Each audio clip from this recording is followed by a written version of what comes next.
नमस्कार दोस्तों, स्वागत है आपका हमारे YouTube चैनल पर। तो अनुपम बुक से अभ्यास 20 का बचा हुआ भाग और अभ्यास 21 हो जाएगा इसमें। फिर दो एक्सरसाइज बचेंगी 22 और 23, वो भी आज ही खत्म हो जाएंगी। तो डिक्टेशन शुरू करेंगे 3 सेकंड में। भारत बांग्लादेश के बीच फरक्का परियोजना पर उठे विवाद का जो अंतर्राष्ट्रीय निपटारा हुआ है, उसमें गंगा के उद्गम से उसके सागर में मिलने तक कितने क्यूसेक जल किस राज्य में नहरों आदि के माध्यम से निकाला जा सकेगा, इसका एक व्यापक समझौता हुआ है, जिसके कारण अनेक योजनाओं को पुनरीक्षित करना पड़ा है। कावेरी का कितना जल किस राज्य को मिले, इसका फैसला करने के लिए केंद्रीय सरकार ने जिस आयोग का गठन किया है, उसने अंतिम निर्णय के पूर्व एक अंतरिम निर्णय दे दिया है। तमिलनाडु सरकार का दबाव है कि केंद्रीय सरकार इस फैसले पर अमल सुनिश्चित कराए। कर्नाटक सरकार चाहती है कि अंतरिम फैसला अंतिम फैसले तक पानी में ही पड़ा रहे। कर्नाटक में कांग्रेस की सरकार है, तमिलनाडु में अन्ना द्रमुक की सहयोगी सरकार। कहाँ तो हम प्याऊ बैठा कर पानी पिलाया करते थे। लोक कल्याणकारी अवधारणा पर सरकारों के गठन के बाद प्याऊ तो बंद हो ही गए थे।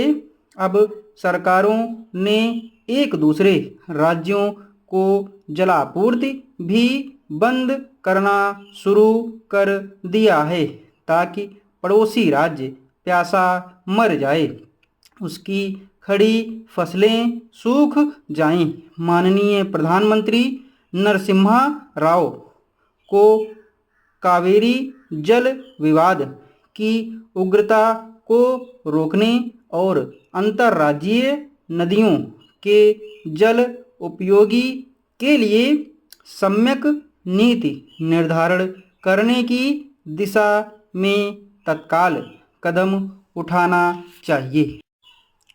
उत्तराखंड में वनों की अंधाधुंध कटान से उस क्षेत्र में ही नहीं बल्कि संपूर्ण देश के पर्यावरण पर जो प्रभाव पड़ने लगा था या भविष्य में पड़ सकता था, उसे मद्देनज़र रखते हुए हमारी लोकप्रिय सरकार ने एक वन नीति बनाई।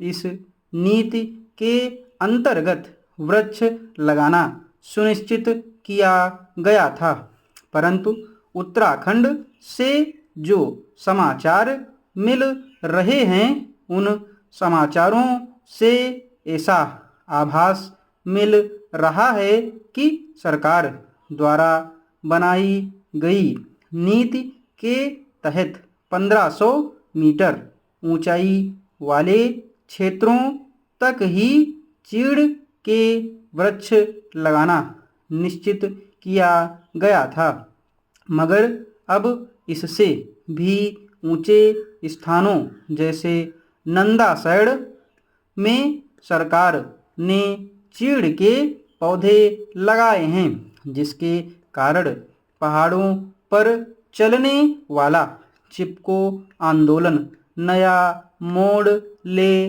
रहा है। चिपको आंदोलन पेड़ों की रक्षा के लिए शुरू किया गया था और यह बात सर्वविदित है कि इस आंदोलन ने सारे देश का ध्यान पेड़ों की सुरक्षा की ओर खींचा था, तथा अब यह आंदोलन इस बात की ओर देश का ध्यान खींच रहा है कि पेड़ों को लगाने में अक्ल की भी ज़रूरत होती है। चमोली के नंदासैड़ क्षेत्र में सरकारी वृक्षारोपण कार्यक्रम के तहत चीड़ के पौधे लगाने का भारी विरोध हो रहा है। यह विरोध इसलिए हो रहा है कि आंदोलन से जुड़े लोगों का मानना है कि इससे लाभ नहीं हानि ही होगी। इस आंदोलन में कार्यकर्ता चाहते हैं कि ये पौधे 1500 मीटर से कम ऊंचे क्षेत्र में लगाए जाएं, अन्यथा वे स्वयं इन पौधों को उखाड़कर निचले क्षेत्रों में रोपित करने के लिए सत्याग्रह करेंगे।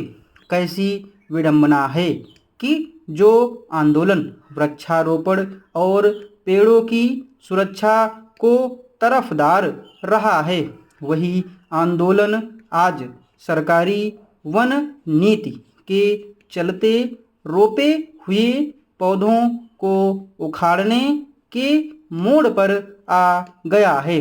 उनका उद्देश्य पावन है तथा यह बता रहा है कि आम की जगह बबूल बोने से कांटे ही चुभेंगे। सरकार को तुरंत इस ओर ध्यान देना चाहिए, अन्यथा पृथक उत्तराखंड की मांग चीड़ की आग को हवा देने लगेगी। इस डिक्टेशन की स्पीड लगभग 85 शब्द प्रति मिनट रही है। तो अभी इस सीरीज में 2 डिक्टेशन और बचे हुए हैं, तो 2 डिक्टेशन आज ही ख़त्म करके फिर अगली किताब पे जाएंगे। धन्यवाद।